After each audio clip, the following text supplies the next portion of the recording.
Right. I think we're good to go. And good afternoon, everybody. My fellow panelists, colleagues, most respected Dr. Lakshmikant, who's given us this opportunity, along with Dr. Srinivas, and of course, dear students who are here on this panel discussion on Industry 4.0 and how technologies are impacting jobs and careers as we go forward, with particular reference to young engineers who are making their way into the working world over the next several years. In India, particularly, careers are very important, and most of us strive to have meaningful careers. We've got a wonderful list of panelists here. We got Dr. Srinivas Padmanabhuni, who is a thought leader and expert in the area of artificial intelligence.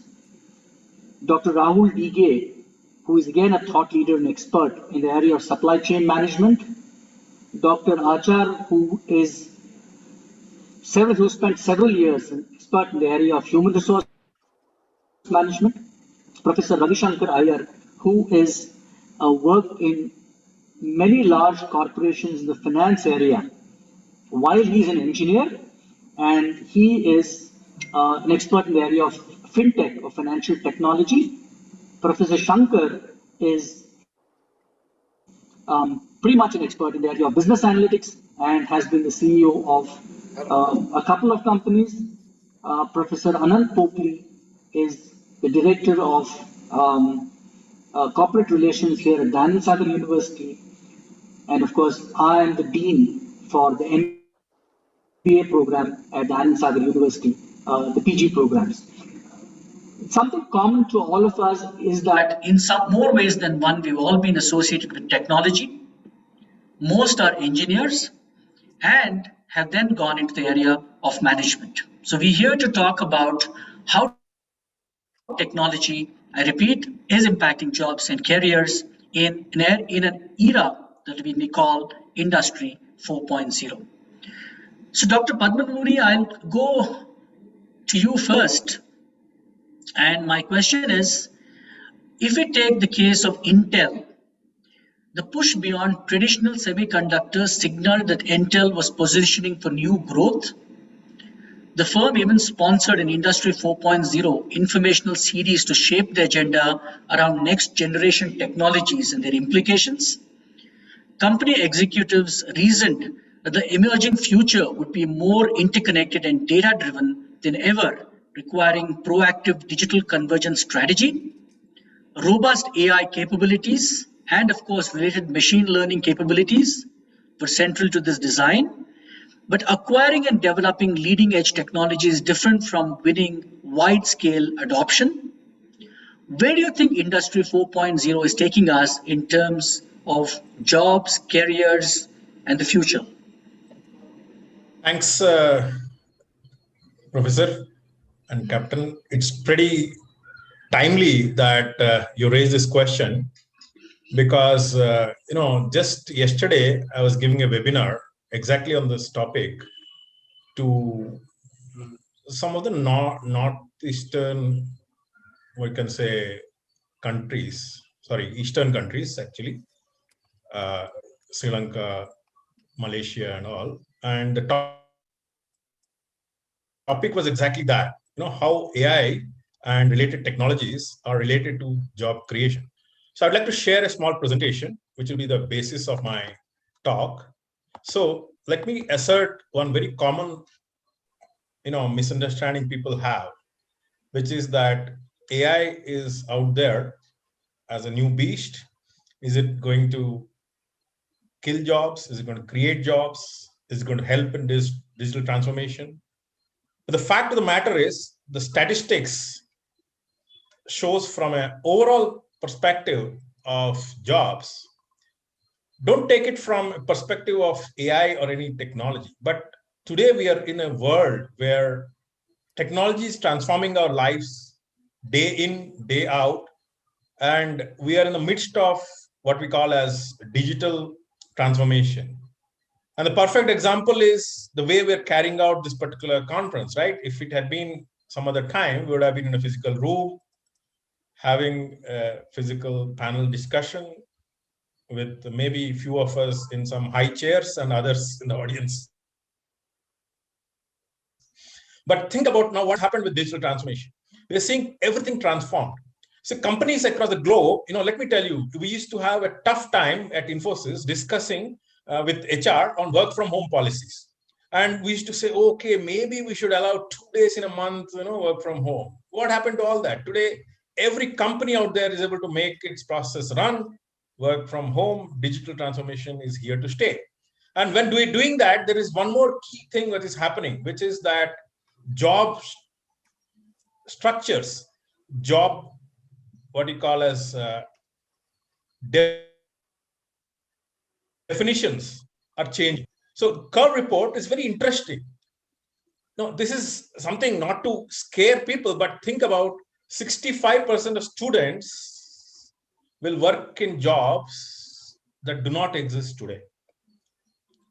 And all that is because of the so-called Industry 4.0. To me, Industry 4.0 is about a convergence of tons of technologies, starting from AI, then couple that with what we call as a sensor in everything, also known as IoT. Then we also have the emergence of a new way of rendering IT, namely cloud. And then we have a digital mode of interaction among people, which is social.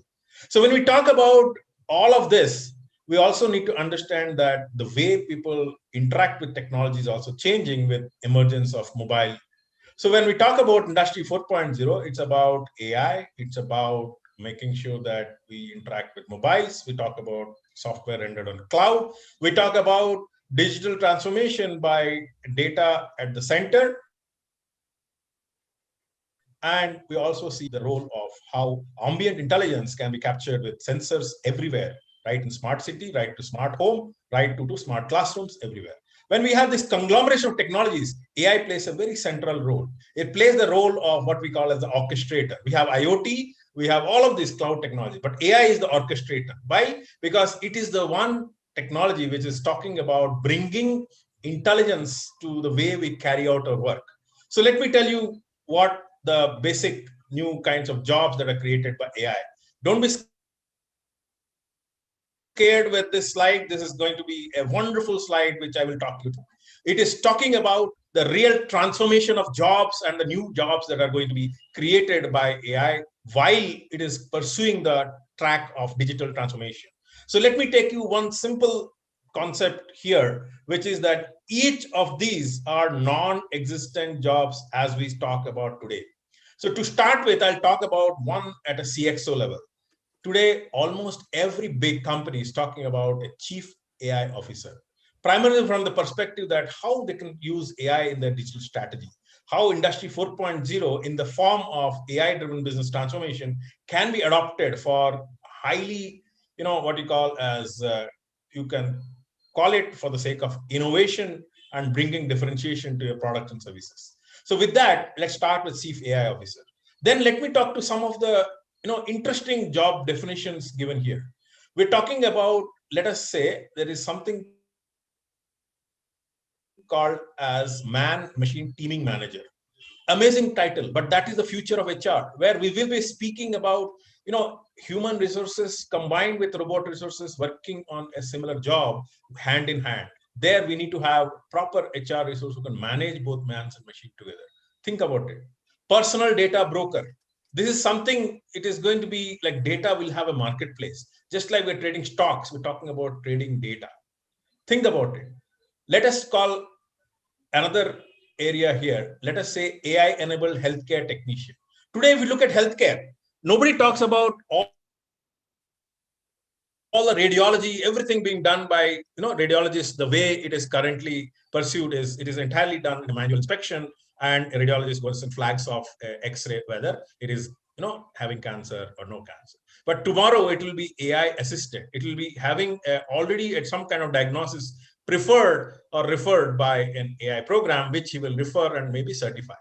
And look at another area where it is coming up in terms of how you render your product and services. AR, VR, they are actually a version of Industry 4.0, which are telling you that if you want to provide a implementation of a brochure, it should not be given as a conventional, large, thick, well-designed book. Instead, you should create an augmented reality-based brochure, which is going to be rendered on his or her mobile, and deliver the product.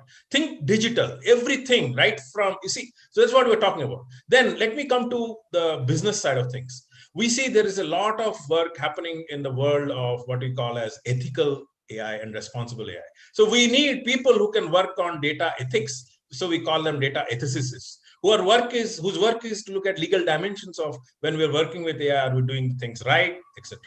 Then let's look at another very, very, very, we call it modern kind of way, data detective. What is data detective? It's about, suppose you have a crime scene and you have some kind of a forensic required to be called. The forensic will look at the data left by your hack or left behind by what you had done in your computer, and look at analyze the crime scene.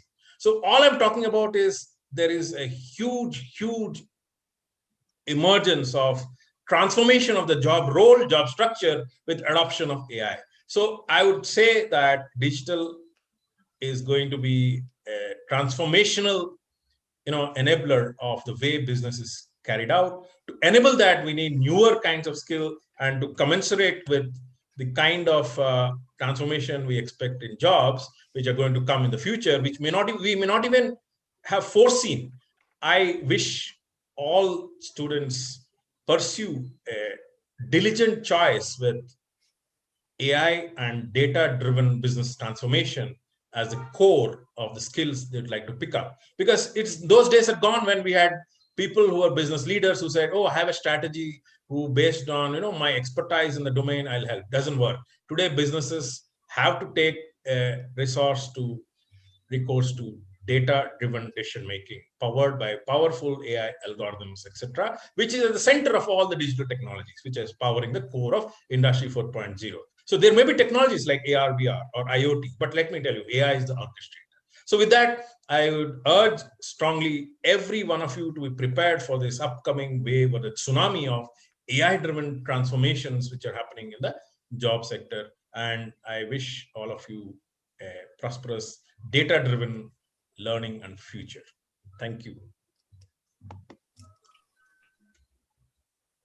Thank you, Dr. Padmanabhan. That was very interesting, and data detective sounds very Sherlock Holmesian, and he was a data-driven guy.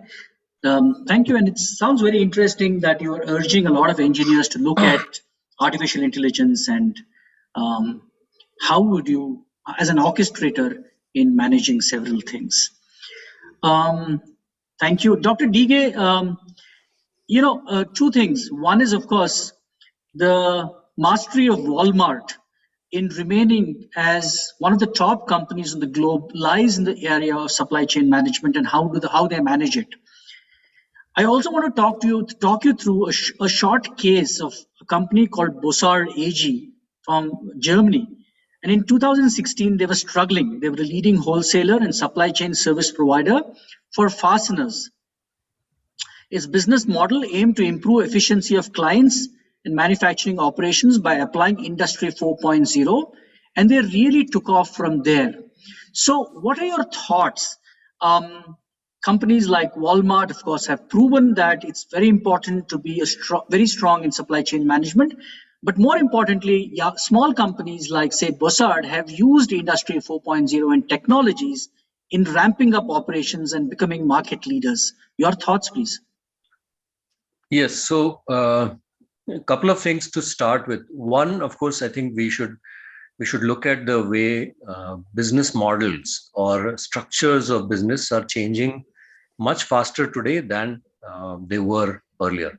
So if earlier companies set up an operation, it would be for 25, 30 years and you join. And I remember certainly my father joined the company with the intention of retiring from there. So that no longer holds good today. So which means also that the supply chains that work to support the business functioning of these companies That also has to be very agile and it has to change. The second aspect is where you brought up the question about Industry 4.0.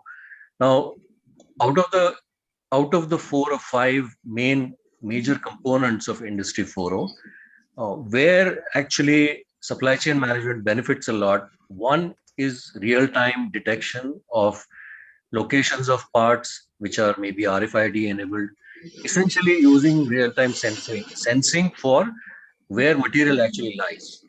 So that gives people an advance warning about when when they can expect delivery, actually maybe earlier, maybe later, etc.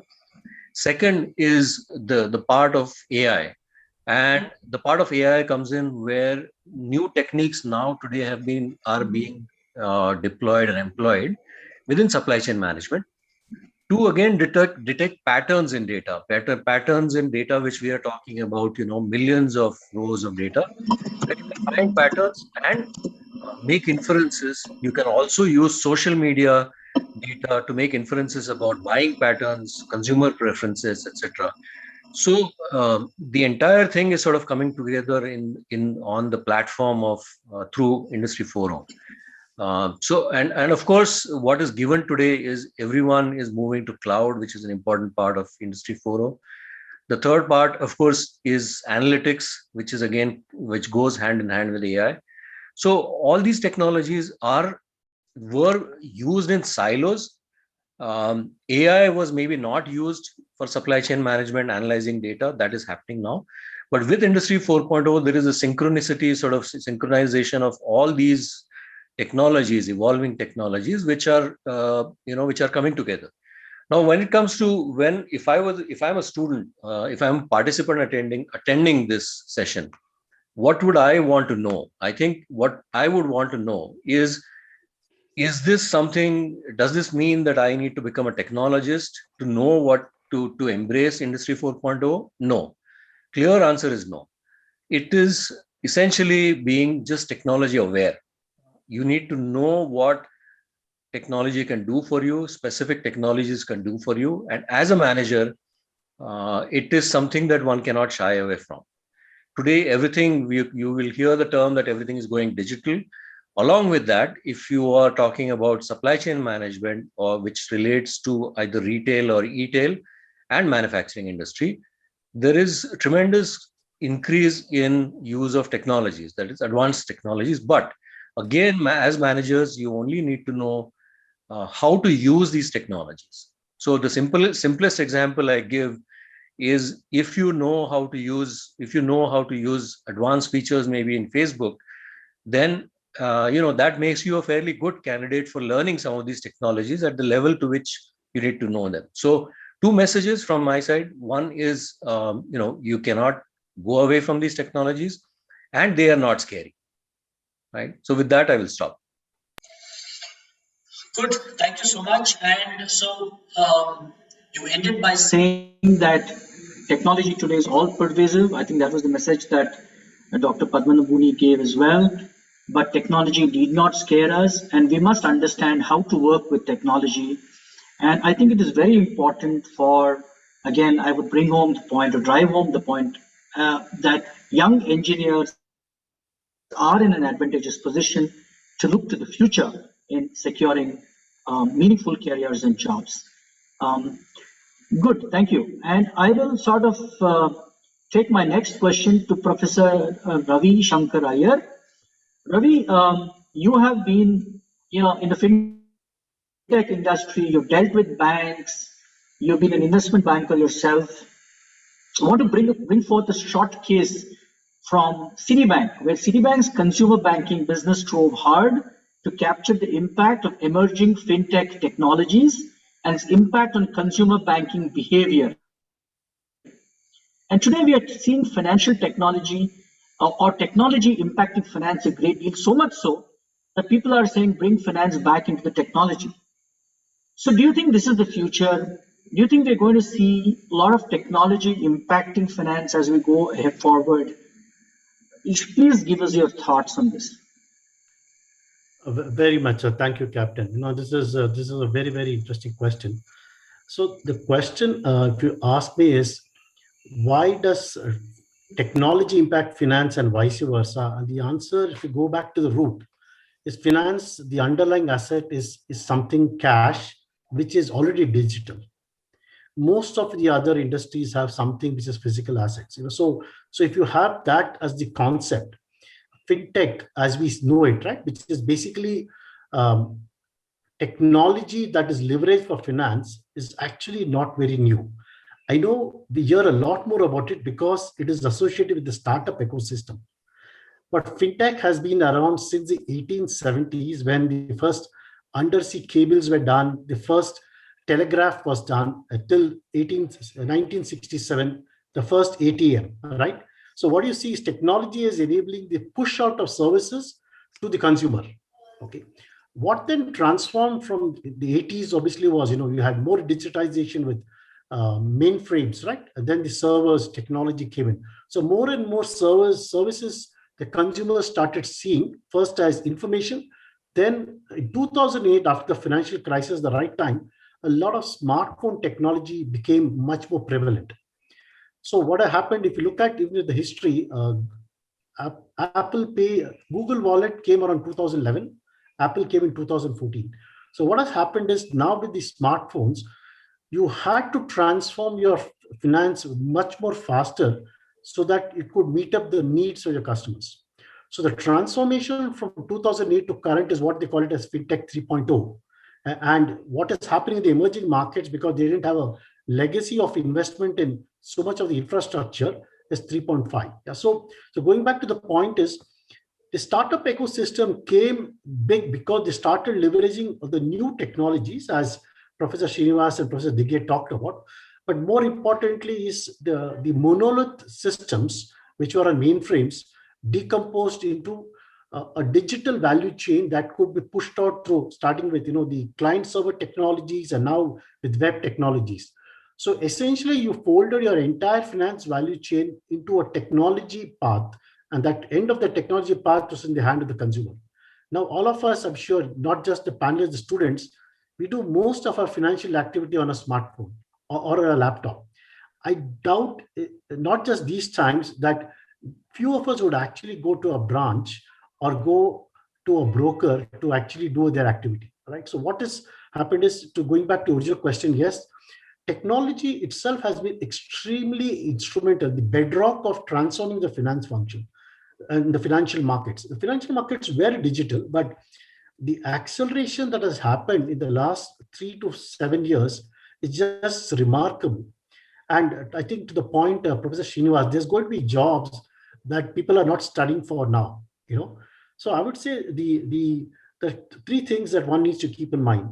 Technology, when we're talking of a class of technologies, obviously the conversion of applications from monolith into APIs, application programming interface cloud, application of data sciences, analytics, and AI/ML, and the advent of new asset classes in the currency space like cryptocurrency has totally created a different dimension. So for those who are just entering, I think it's a great, exciting time, because you're going to learn so much faster.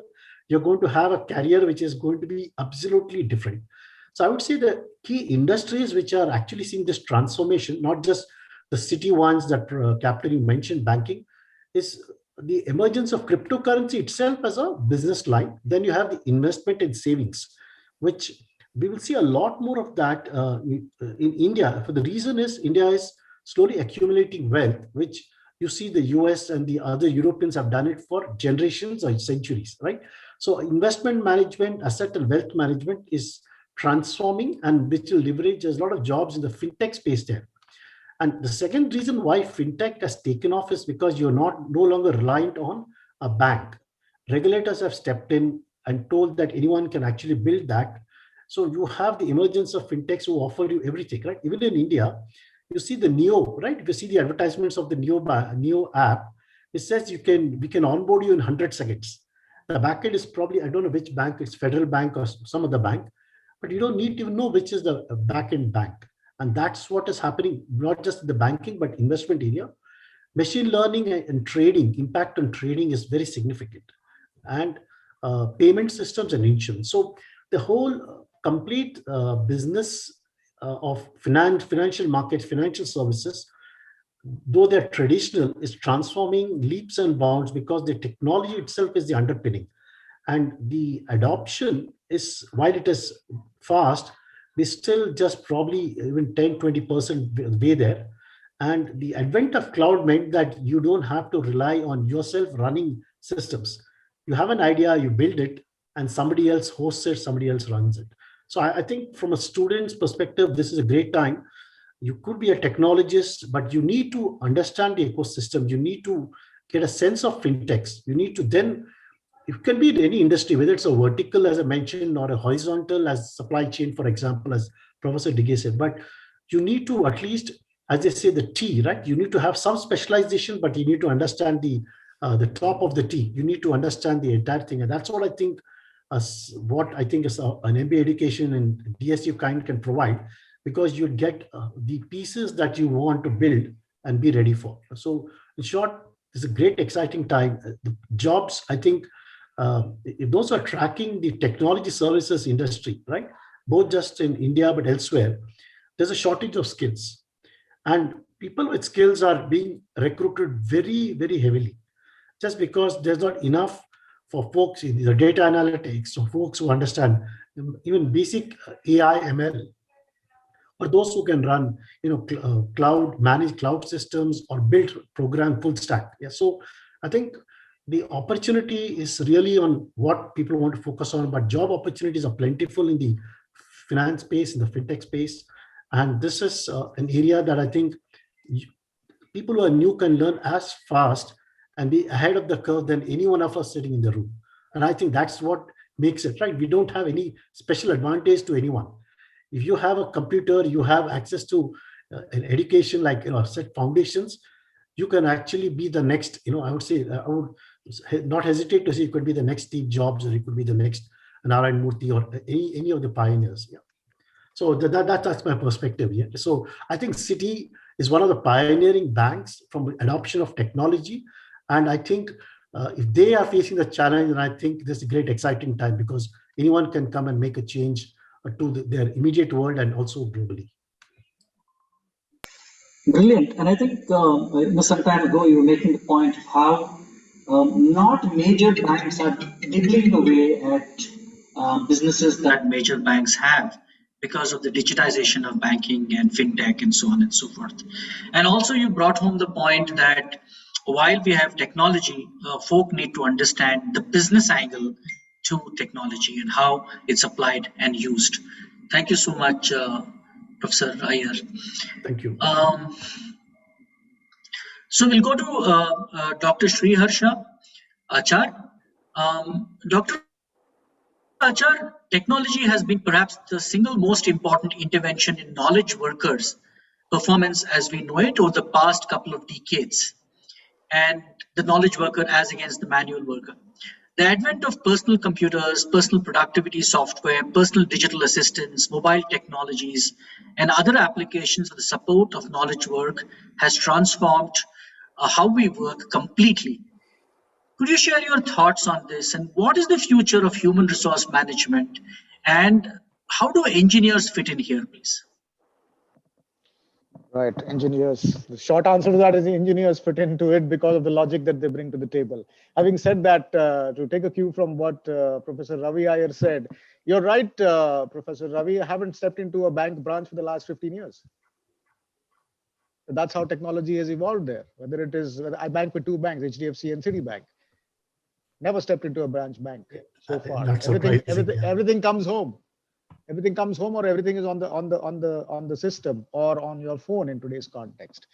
Having said that, ladies and gentlemen, I will give my talk three flavors. One is current status, looking at pandemic, and the topic also said sectors are hiring, some sectors are not hiring. If so, why? And then what you should focus on, because you are the students, engineering, non-engineering, coming into the management world. And three, there's a new way of work where I'll touch upon the HR aspects and what technology is, how technology is disrupting everything in HR as well. So most affected, I think we all know, travel, hospitality, entertainment, auto, real estate, retail, NBFCs, leisure, Surprisingly, oil and gas drilling, because that's why you're seeing the prices go up every day. Tourism, and to a large extent, consulting. But what has not been affected? Technology, IT, IT services, pharma, medical equipment, insurance, e-commerce. Insurance has been affected in the sense that top line has gone up, but claims are shooting through the roof. Agriculture, FMCG, food. So these are the ones that are hiring big time. So to all the youngsters who are on the call, I would just say, as part 2 of my talk here, is draw up a career plan encompassing the right educational stream and understanding future fields. I think you got a flavor of what the future holds. I've done my research, and the last time I did this research was 6-7 years ago when my younger one went into college. But in today's context, everything is going digital. Education in a post-pandemic world is going to be very, very different from what it was in the past, because it's going to be hugely blended. And the new normal is going to be affecting the process of teaching, learning, and assessments. So please plan, plan, plan. If you fail to plan, you will plan to fail. Ladies and gentlemen, the career canvas is wider in today's context, as you've been hearing. You're talking of jobs which don't exist today, and you're going to be studying for jobs that you don't even have in your mind as to what you would be doing 5 years down the line. So there is no need to be confined to traditional disciplines. And I was just talking to Captain Nagraj earlier, and I said, going forward, 10 out of 10 career professions would be tech-oriented. So choosing a college appropriately, and maybe choosing this group of institutions, will do well for your career going forward. I think they have good placements. Mr. Nagraj talked about faculty with industrial experience. So please don't go where your dad went or your friend wants to go, or where your brother went. You choose what you want to do. Choose the college based on academics, reputation, faculty, and where, very importantly, a culture of air is visible. By air, I mean agility, innovation, and resilience. Because going forward, this will be key to success in your profession. So having said that, coming to how technology is going to be shaping HR. I mean, technology is shaping every single thing in our organization, at least, and we are on the digital transformation mode. So productivity has become output to outcome. And how do you get these outcomes? Through technology, through tools, through softwares. Work from home. I mean, there's hyper-personalization of employee experience. Everything is on the go. There's nobody in the office who's going to be helping you. We are going in for a digital transformation from recruitment to retirement, or from cradle to the grave. Everything is going to be self-serviced. So employees can pick and choose. You can do your own joining formalities. You can produce your own certificates. You can get all the data. You can put up whatever you have learned. You can even get your own relieving letter at the end of all of it. So going forward, driving adoption of technology will be key to success from an HR perspective. There are going to be 4 playgrounds, and 4 different skill sets are going to be required. All you young guys will probably work in one of these 4 modes of work. One is physical, which is in the office. The other is virtual, which is remote, home. The third is phygital, which means 50% in office, 50% at home. And many of you may not even take up full-time jobs. You probably prefer gig. So if you don't know technology, then you're doomed. So in the organization also, these 4 categories of people will have 4 different sets of managerial abilities. And I'm just watching the transition going on over the last 15 months. Those who were the top class managers before the pandemic don't know how to manage people remotely. And in today's context, if you don't know how to manage people remotely using all the tools, you don't really have to create the tools. There are so many tools available in the market, off the shelf. That will be a key to your success. So it's a golden age for all of you young guys going forward.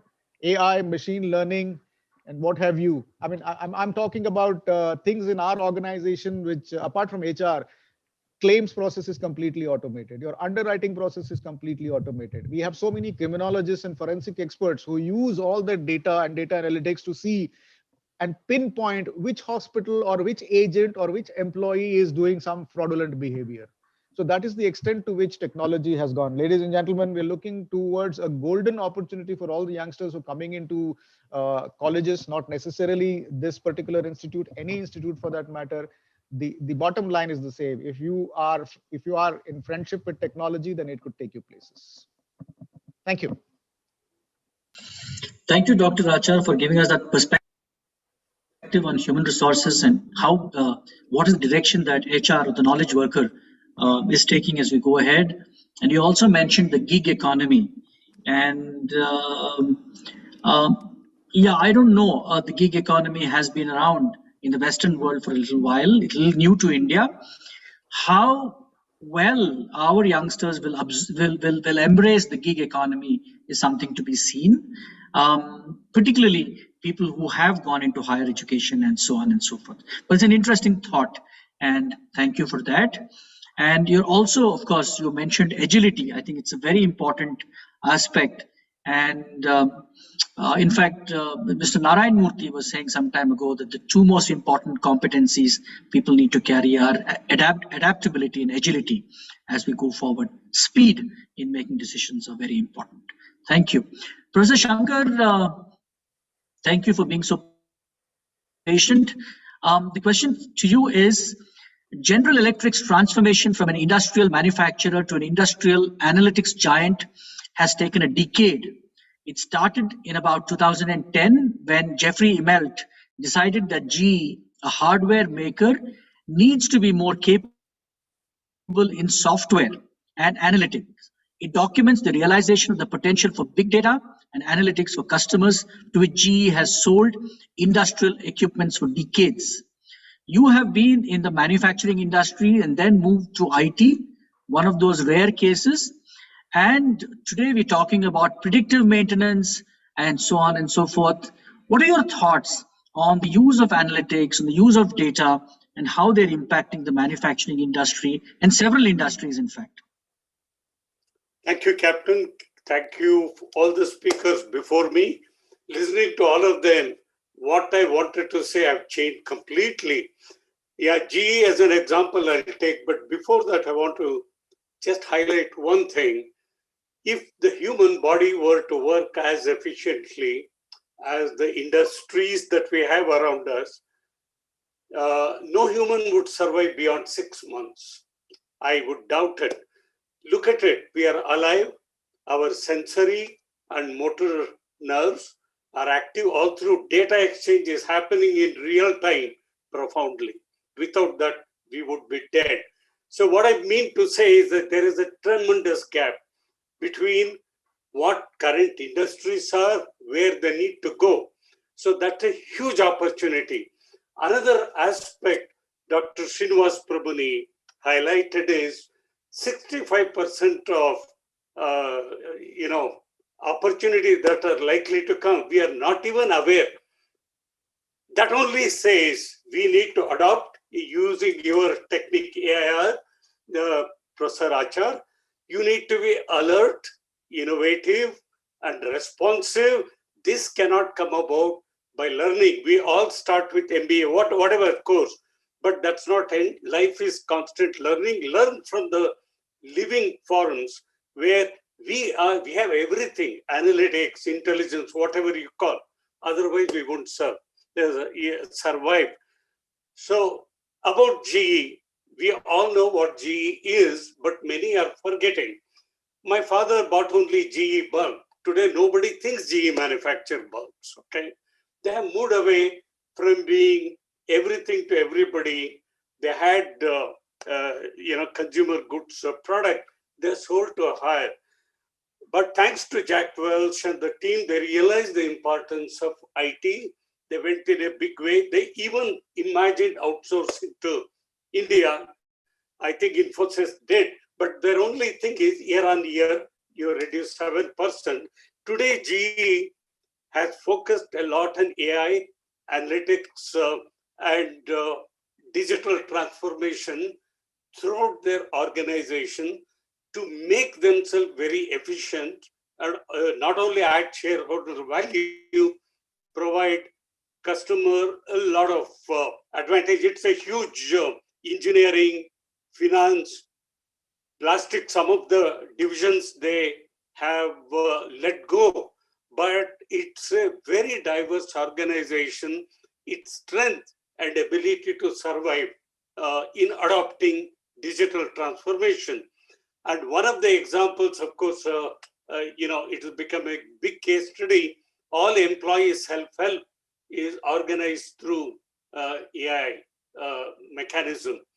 Everything that the employee wants is basically planned out. He need not have to go through human chain of processes which are well defined, and depending on your need, things happen. So going forward, GE is one example, Intel is another. Every company which needs to be efficient has to embrace, digital technology, AI, analytics, whatever you can think of. So that is where in the DSU, we have decided to give a lot of impetus to these streams. And, we want to enable our students with those capabilities. Availability of job or not, unemployment or employment is more an issue of meeting the requirement of emerging needs of organization. That's what I wanted to basically say. This is a tremendous opportunity, and we don't even know how the whole digital AI, machine learning, analytics, science, data science is going to evolve. We are on a long, wonderful journey leading us to greater and greater efficiencies. That's all I want to say. Thank you so much, Professor Shankar. Professor Shankar is one of our senior most professors and has been with the program for several years. And he is, of course, our spearhead as far as the business analytics program is concerned. Before we come to the end of our program, and I would request all of the participants, if you have any questions, to post it in the QA box, and so this brilliant panel can look at them. And I will now take you to Professor Anant Popli. Anant is, of course, a colleague of mine here at the business school. He heads placements and is the director for corporate relations. He also is a professor. He teaches in several areas, both finance and HR, as well as technology. He actually easily straddles several of these areas. So Anant, also given your experience in corporate relations, placements, you talk to organizations, give us a sense of in what direction are we heading, and why is it so important for young engineers to understand management and business practice, and what is the future ahead? Sure, thanks, Captain. And it had been an amazing discussion, right? And I will take a step back and maybe third time repeat in this discussion, as Professor Padmanabh Muni said, and then others also repeated. And I will address your question too. The 70% of the jobs that will be there 5 to 7 years down the line don't exist today, right? And what that means actually, that only means for the risk of repeating another time in this discussion, is that things are undergoing transformation very, very fast. And at the crux of at the base of transformation is technology, right? What is happening in the placement scenario, right? Specifically for last 8-9 months, we see, it's been there for last 10 years actually, but you see the technology transformation has even become rapid, right? Like I read somebody that it's very pleasing to see how fast the things are changing and how fast people are adapting to things actually that have changed because of pandemic. So the positive side of a pandemic is only one. Things actually transformed very fast, and all of us have adjusted to technology very fast as far as working concerned. But businesses actually are, I will not say struggling, but businesses are actually seeing how the roles are undergoing transformation, right? Because roles are undergoing transformation very fast, right? And this virtual method of working has come into play not only in service sector actually, right? But as Professor Achal said actually, right? There's something concept of straight through processing in insurance, right? And no need to go to the bank, right? So as recently as yesterday, we have got a role of relationship manager in investment industry for a large bank for NRIs, right? That uses new age tool in actually managing in relationship with the clients and also helping them invest, right? This is just as we speak, we are actually processing this position. What that means is actually, I mean, holistically, with, not only with this example, what that means is if an engineer or anybody who is aspiring to get into the world of business and understanding and working as part of business process, right? You have to understand, I would say, not technology, you have to understand business technology. And Professor Dige actually kind of emphasized, you don't really have to be a technologist to understand, to really transform the business process. You have to understand business technology, because every technology has a business implementation, right? And so I think it's gig economy or future of jobs, whatever you may want to call it, right? Technology is going to be an integral part of our working, transforming the business process. If you plan to do an MBA, if you aspire to do a business management professional, right? That means you aspire to do an MBA, I'm assuming, right? And engineering is for engineers, MBA is a great profession to be in. You must look for an MBA, which actually, I call it as a new age MBA. What that means is it interweaves, it marries business process and technologies. It gives you opportunity to deep dive into business process with the help of technologies, how to transform business processes with technologies, right? And I can say with a lot of confidence, having involved with DSU MBA for several years now, actually, and teaching actually, right? Every not only the new age specializations of supply chain management or business analytics or AI/ML or RPA, there is very deep role and play of technology in traditional specializations, as Professor Ayers said, finance, HR, and marketing too, right? So we are here to make your MBA journey actually, as exciting as possible. DSU MBAs are led by experienced faculty. All in this panel are part of DSU MBA, and all of us have deep industry experience. And we hope to continue to be abreast of technology actually as things transform. So that's my quick summary, Captain. And I'm assuming some students will pose questions. I already see one question if you want to take that.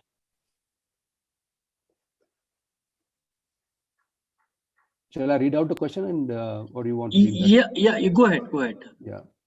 So this is from Dr. Tapal Babu.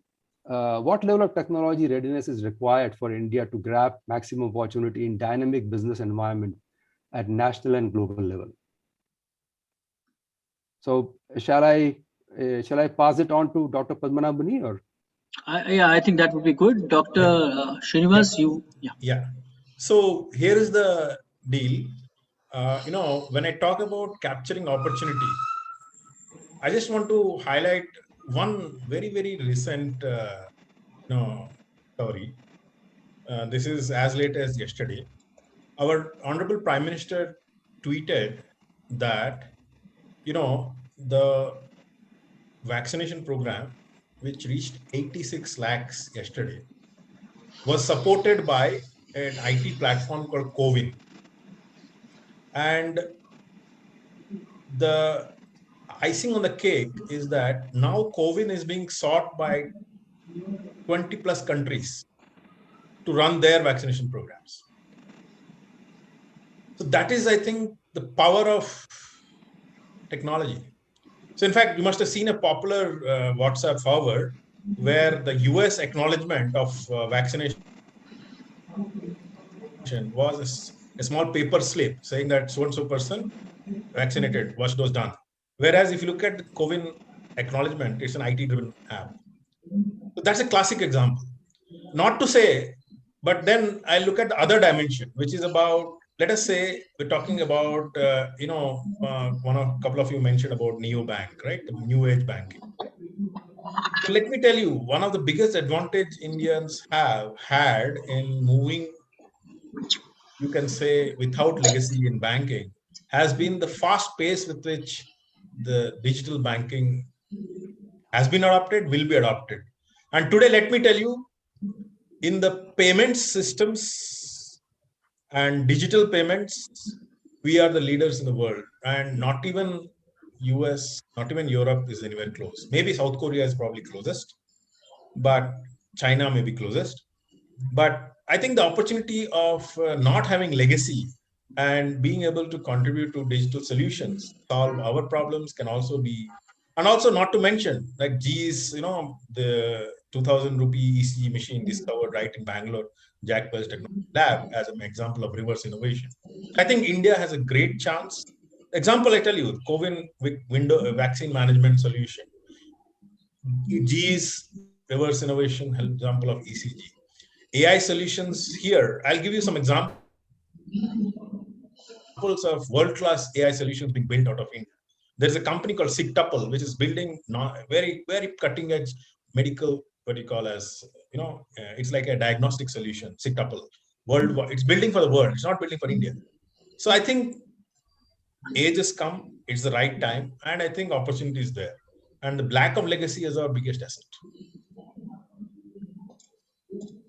Thank you, Srinivas.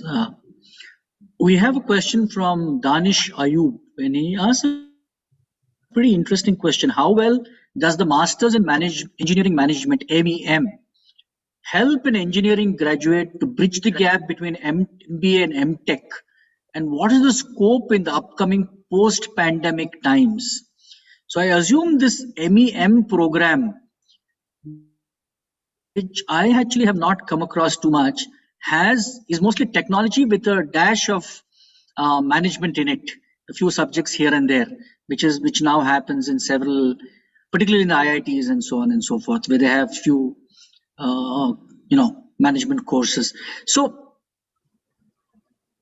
today, Danish, thank you for that question. But today we are looking at, unfortunately, we live in a world where you need both. You need a broad understanding of what is happening, and you also need in-depth understanding in certain areas. So there's a very interesting book. I forget the author now. He talks about the one thing, and his argument is that you need to do one thing extremely well to succeed, right? But also, as you read along, you realize that he's saying that you need to know about several other things. You need not do them brilliantly, but you need to do that one thing very well. So I would recommend that it's a good idea to have an engineering degree and then go in for a full-fledged MBA degree, where you get an all-encompassing view of management. After all, you need to understand, say, economics. You need to understand corporate finance. You need to understand research methodology, and you need to understand strategy if you're going to be a good future manager and a leader as you go forward. I'm not saying that pure technologists are not good managers. Let's look at Steve Jobs or Bill Gates or any of these guys, the Elon Musks and so on.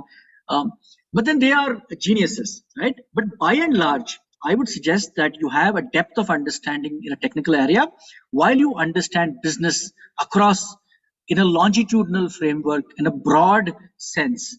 And so that's my take. Any of the panelists has a point of view here on what I said and Danish's question? Yeah, I have some point of view. That question is pertinent. See, for any successful implementation, you require two aspects, the business aspect and the technology aspect. If you're a technologist, you may not have a complete business appreciation. But if you know technology at a fairly good level, you understand the business, then you will be in a position to decide what aspect of our current working can get transformed into digital processes. What can be automated should be automated. To identify such areas, it is more in the realm of management and less in the realm of technology.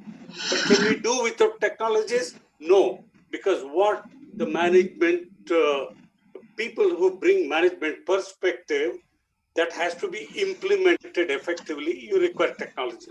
If you have both the skill together, it's fantastic. But you can't do with only one skill. You need both. Just a quick point. If you realize, I just want to quickly say, Captain, and with the permission all, I was traveling in Switzerland in the year 96. Somebody saw me, a press reporter from Switzerland, going, "Are you from India?" I said, "Yes." "You great software guys, Swiss computerization." Okay, forgot. Then I went to the compartment. There's a lady opposite me. "Are you from India?" "Yes." "Great IT people. Swiss work is done in India." I go to buy Cuckoo clock in Interlaken. The guy says, "You Indians are rich because you do all our IT." Today we are enjoying IT because of that reputation, and there are a lot more to take in this area. But if you look at one thing that has happened in India, though we do IT for the whole world, we are not the ones who define what needs to be taken through IT. And that is where this MBA program comes in. We identify challenges where IT can be applied, where a pure technologist may not be able to. So good, Professor Shankar, the business point of view again. Yeah. And I'm really sad that you had to buy a Cuckoo clock in Interlaken rather than the Bavarian Black Forest. Black Forest. Okay, so fantastic. And so thank you very much to all the participants and the panelists. And I would like to give the final word to Dr. Lakshmi Kanta. Sir, if you can hear us and you're around. Yes, sir. I'm very much here. In fact, I'm really blessed to have such luminaries of with rich industrial experience. Now, when we talk of Industry 4, of course, now this Industry 4 is on a very, very strong foundation of Industry 1, 2, and 3. Of course, there are some participants who would be wondering, what is this Industry 1, 2, and 3? Of course, just a small sum up. Industrialization between 18th and 19th century was the manufacturing process in which came into existence is called as Industrial Revolution 1. And then Industrial Revolution 2, that is early 20th century, Henry Ford incorporated the assembly line, which resulted in the mass production. And the concept was industrialize or perish. Then we did have Industrial Revolution 3, Industry 3. From the last 50 years, there was a conversion from analog to digital, that is mechanical to electronics and so on. Now we do have this Industrial Revolution 4 or Industry 4 rather. This is a dawn of fourth revolution, digitalization, which needs the advanced materials, advanced technology, automated transmission, machine learning, and wherein we have been talking more and more of this artificial intelligence, bioinformatics, etc. Now, coming to our students' perspective or the education system, the conventional education system is primarily driven by the technology needs than the market requirements, because we just follow the curriculum, what the VTU imposes, or VTU changes once in 3 or 4 years or something like that. Now, the functioning and vision of institutes have been influenced by certain policies, research, environment, industry, and society, which change with time, because there has been a constant change from Industry 1 to Industry 4, and then we may see Industry 5 too. Gradually, institutes are being motivated to evolve into research-oriented from teaching-based focus, which could be gauged from the change in emphasis from learning to skill building. Of course, now this has become, this necessitated close interaction with the industry, what we have been seeing today. And in fact, thank you so much, sir, for arranging this webinar. And we are really blessed to have such wonderful people with rich industrial experience, wherein they have shared their thoughts to the young minds, wherein they can really shape up their future. So thank you. Namaste, sir. Thank you. Namaste, sir, and thank you for summing that up brilliantly for us. I would like to thank all the students and participants who have been on this panel discussion. I would also like to thank my colleagues for their time, Professor Shankar, Professor Iyer, Professor Padmanabhuni, Professor Achar, Professor Popli, and Professor Dige. And of course, not to forget Mr. Imtiaz Mohammed, who is always around to set things up for us. And he's given us a brilliant backdrop. And finally, my colleagues and in many ways, people who have led us in Anand Sagar, Dr. Lakshmi Kanta and Dr. Srinivas, the Dean of the School of Engineering here at DSU, Anand Sagar University, and DSATM. Thank you so much, everybody. Till we meet again. And there's one last question. So he says, hello, sir, I am Ratan. If the technology is destroying people's job, then why are we implementing? So Ratan, I think that was mentioned in the earlier by Dr. Padmanabhuni. Technology is not destroying people's jobs. This was the argument. This is a Luddite argument where people went and burnt steam engines in the 17th century. The Luddites, they were called. They disappeared. The steam engine did not disappear. So technology is in fact an enabler in many senses. It's just that you will have to learn new ways of doing things and understand technology better. So I don't think there's a fear there. And I wish you all the best. Learn new technologies and apply them. And that's the future. Thank you very much. Thank you. Thank you. Thank you. Have a good evening. Bye. Thank you. Thanks to one and all, sir. Thanks. Good day to all. Lakshmikant here.